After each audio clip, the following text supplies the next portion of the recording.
Hello, fellow travelers who are drawn to history and timeless beauty. Today, we leave the mainland behind and journey northward, into a land shaped by wind, stone, and unbreakable spirit. A land whose capital city has long been called the Athens of the North. Welcome to Scotland. And standing before us now is its greatest symbol of power and endurance. Edinburgh Castle.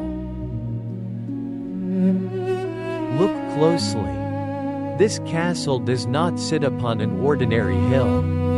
It rises from Castle Rock, the solid heart of an ancient volcano that fell silent 350 million years ago. On three sides, sheer basalt cliffs plunge nearly 80 meters straight down, forming a natural fortress almost impossible to breach. As dawn breaks, golden sunlight washes over the cold gray stone, igniting a dramatic contrast between light and shadow, warmth and iron resolve. Edinburgh Castle is not romantic in the soft, poetic manner of French chateaux. Its beauty is raw, unyielding, and proud, a reflection of the Scottish soul itself. To enter the castle, we cross the vast esplanade. This open ground once echoed with military parades, with the thunder of marching boots and triumphant drums. But it also bears darker memories of public executions and tragic witch trials, when fear ruled as harshly as law. Now, imagine Victorian ladies and gentlemen beside us, their coats buttoned against the northern wind, as we pass beneath the iron spikes of Portcullis Gate. We have entered a world built entirely of stone. Cannons line the walls of the Half Moon Battery, their black iron barrels aimed toward the city below. These were not merely weapons. They were declarations, warnings carved in metal and fire. And yet, amid this brutal military strength, there is gentleness. Tucked quietly within the fortress stands St. Margaret's Chapel, the oldest surviving building in Edinburgh, dating back to the 12th century. Small, humble, filled with colored light that dances through its stained glass windows.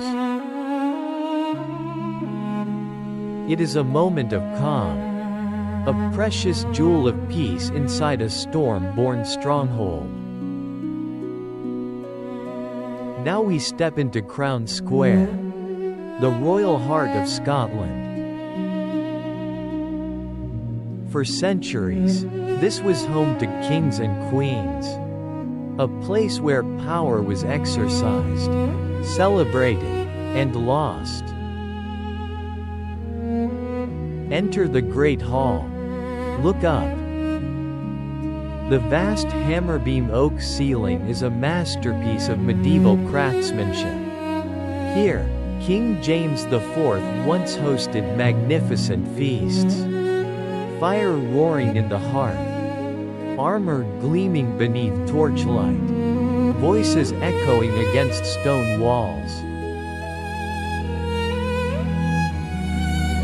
And here, preserved behind glass, are the most sacred treasures of the nation, the honors of Scotland. The crown, the scepter, the sword of state. The oldest surviving crown jewels in the British Isles. During the the invasion of Oliver Cromwell. These symbols of sovereignty were hidden beneath church floors, even concealed inside a simple linen chest, to keep them from falling into enemy hands. That crown, adorned with Scottish pearls and gemstones, is not merely ornament. It is the soul of a people who refused to surrender. Now, we enter the royal palace. Inside a small, shockingly narrow bedchamber, Queen Mary Stuart, beautiful, tragic, and besieged by intrigue, gave birth to her son, James VI, in 1566.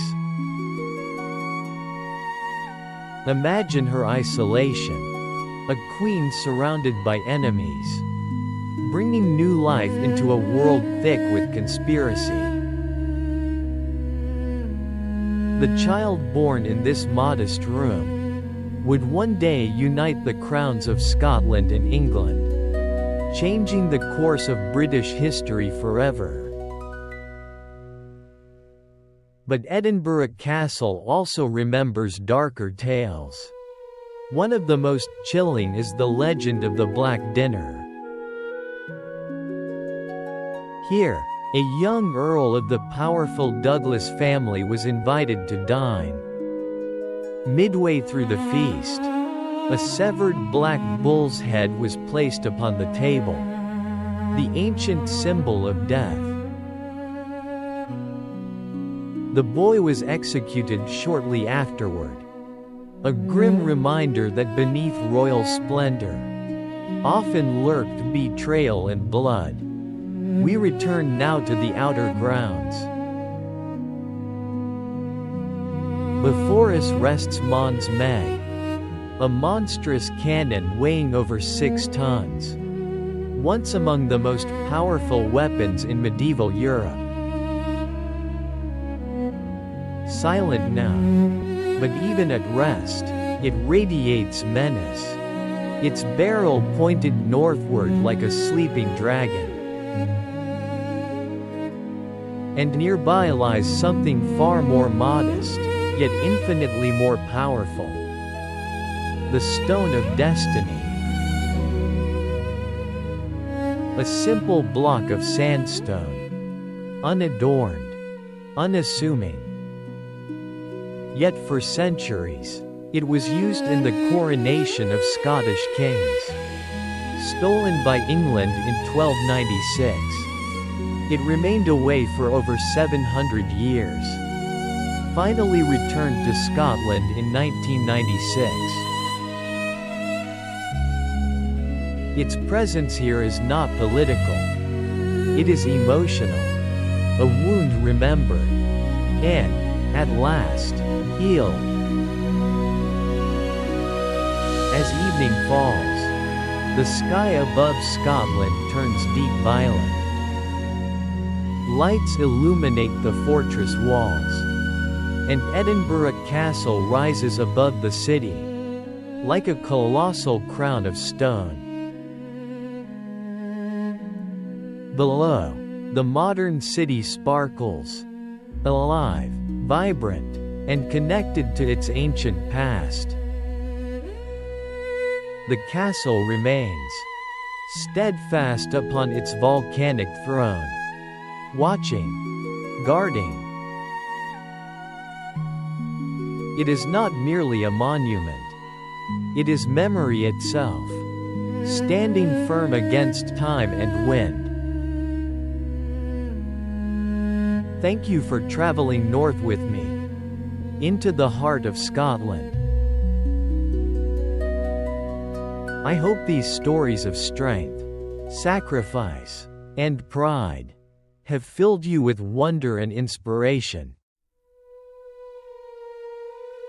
If this journey moved you, please like, subscribe, and share, so we may continue exploring the world's greatest wonders together.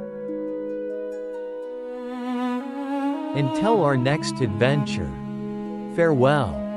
And may the spirit of history walk beside you.